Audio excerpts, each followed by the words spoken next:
welcome you. And one pleasurable thing about being involved in the campaign is we got a whole lot of new friends who are really cool people, so I appreciate you coming here. Just some mechanics, restrooms. There's one in that hallway. If you would like a little bit more privacy, we've got one in the bedroom just across the way.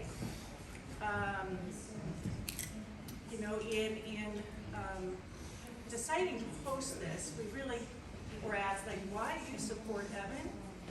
And I support Evan for a lot of reasons, but really at the core, I am hopeful. I hope that what he is standing for is the spirit and honesty that comes back to protecting our democracy. Hear, hear. And so I'm very hopeful. So that's me, but Greg's going to do the official introduction of Evan. Okay. Okay? I wanted to thank Kay and Jim for hosting this tonight. Yay. This is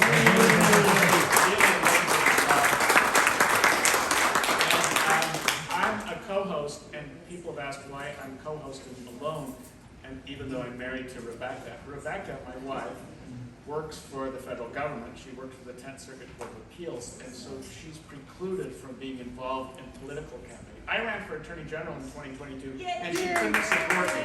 My own wife couldn't support me. But she's here, and she's supportive of everything we're doing today, so don't take her lack of being on the menu to mean anything. I will say this. A couple of months ago, Evan called me, and I don't even know if you remember the phone call, but he called and told me what he was going to do. And I didn't ask him who he was running against within the Democratic Party or the Republican Party. I didn't even ask him which party he was running from, or running with. You're not wrong. Because he told me who he was running against.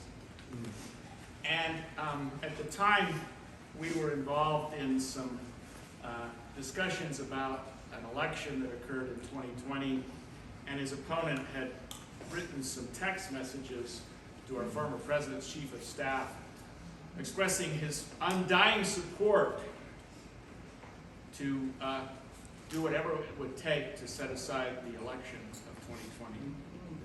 And to me, that was just a shot in the gut to democracy. And it hasn't stopped. It hasn't stopped. And so while I didn't ask Evan who his primary opponents would be or what party he was with, I asked him one question. I said, where do I send a check? And I've never looked back. And some of you know that I host a podcast on the KSL radio. It's the church's home station. I say with a glass of my hand. And we've asked his opponent numerous times to come on the air and talk to us about different things, and he's ducked us every single time. Of course. But Evan showed up the other day, and we were able to talk to him. And I'll tell you this, Evan, your opponent's going to duck you for debates. He's going to duck you for public forums because he's afraid of you. And he should be. And if you've seen the polls, you know why. We have a real chance. We have a real chance in Utah to do something that is going to be national. It's going to be something big. And we have a vulnerable U.S. Senator who has overstayed his terms by his own definition. He said he'd only stick around for 2. By the way, I wrote a letter to the editor several years ago, the Salt Lake Tribune, about your opponent that you should post on your website, because it was supposed to be just a letter to the editor, and it turned out to be the Sunday featured editorial about him, and it gained some traction and some notoriety. So you've heard enough of me from me. Even though I have learned you're a multimedia star.